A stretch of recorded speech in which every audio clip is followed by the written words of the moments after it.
সড়কে আমরা চলতে চাই না, আমরা ভিতরে ভিতরে ছিলাম। আগারগা মেট্রো পর্যন্ত আমরা আইলে পুলিশে তার কাটটা দেয়, ব্যাটারি রেখে দেয়। আমরা শিশু মেলা দিলে তার কাটটা দেয়, ব্যাটারি রেখে দেয়। শিমুলি দিলে তার কাটটা দেয়, ব্যাটারি রেখে দেয়। হ্যাঁ, 10 নম্বর গোলপট্টি দিলে তার কাটটা দেয়, ব্যাটারি রেখে দেয়। তাহলে আমরা কোন জায়গায় যাবো? আমাদের এই ভিতরের রাস্তাটা দেখ, 60 ফিটের রাস্তাটা সহ আমরা ভিতরে ভিতরে চালাবো। আমরা 2 আড়াই বাচ্চারা করে খাওয়াইতে পারি। এই যে যদি আমাদের এগুলা যদি না দেয়, তাহলে আমরা কিস্তি দিব কিভাবে? 1 লক্ষ টাকা কিস্তি লইয়া আমি আজকে কিস্তি দিতে পারি না। আজকে আমার 1500 টাকা কিস্তি, আজকে আমার 1500 টাকা কিস্তি আমি দিতে পারি না। আমার বাচ্চা সকালবেলা 7 বছরের একটা বাচ্চা আমার 20টা টাকা চাইছে, আব্বু আমার 20টা টাকা দাও, আমি নাস্তা করবো।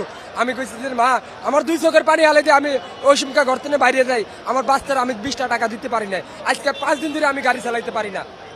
তাহলে আমার এই বাল বাচ্চার দিকে কে তাকাইবো? আমরা কি এই দেশের নাগরিক না? এই বাংলার মাটির জমিনের মানুষ না? এই বাংলার মাটির যদি মানুষ যদি না হইতাম, তাহলে আমরা বাংলাদেশের ভোটার না? ডাক্তার ইউনূস তো বাংলাদেশের নাগরিক। তাহলে সে কিভাবে 3 দিনকার জন্য আমাদের অটো রিক্সা বন্ধ করে দিতে আছে? 3 দিন সময় কিভাবে দেয়?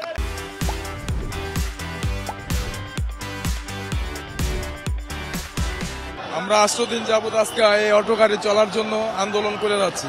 হ্যাঁ, এটা সারা বাংলাদেশ দেখতেছে এবং ঢাকা সিটিতে তারা অটো বন্ধ করে দিচ্ছে। আমরা যে আন্দোলন করতেছি তারা দেখে তারা পদক্ষেপ নিতেছে না। হ্যাঁ, আমাদের দাবি অটো চলতে হবে, কিন্তু তারা আমাদের মিথ্যা আশা দিয়ে দিনের পর দিন ঘুরাইতেছে। এতে করে আমাদের অশান্তি হইতেছে, আমাদের ঘরে মানুষের খাবার চলতেছে না। হ্যাঁ, তারা কোনো পদক্ষেপ নিতেছে না। আমরা এখনো পর্যন্ত তাদের অপেক্ষায় আছি, কিন্তু কোনো এক সময় দেখা যাইব যে তাদের অপেক্ষায় আমরা থাকার সময় থাকবে না। হ্যাঁ, আমরা আমাদের যান বাঁচানোর জন্য যা করার দরকার সেটা করতে বাধ্য হব।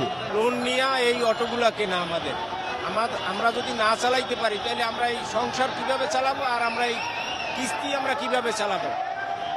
বুঝতে পারছেন?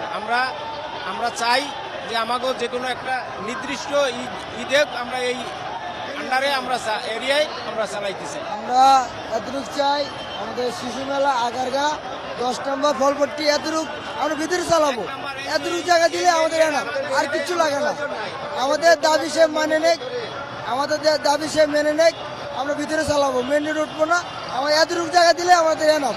কিন্তু আমাদের আজকে আমি 3 মাস আগে গাড়ি কিনছি, 1,40,000 টাকা দিয়ে 2টা গাড়ি কিনছি। আমার ফ্যামিলিতে আছে 8 জন মানুষ, বাড়িতে সপ্তাহে আমি 4,000 টাকা কিস্তি দিই। এখানে আমি 7 জন মানুষ নিয়ে চলি। 2টা গাড়ির উপরে আমার কিন্তু ফ্যামিলিটা চলে। এখন আমি চালাতে পারছি না।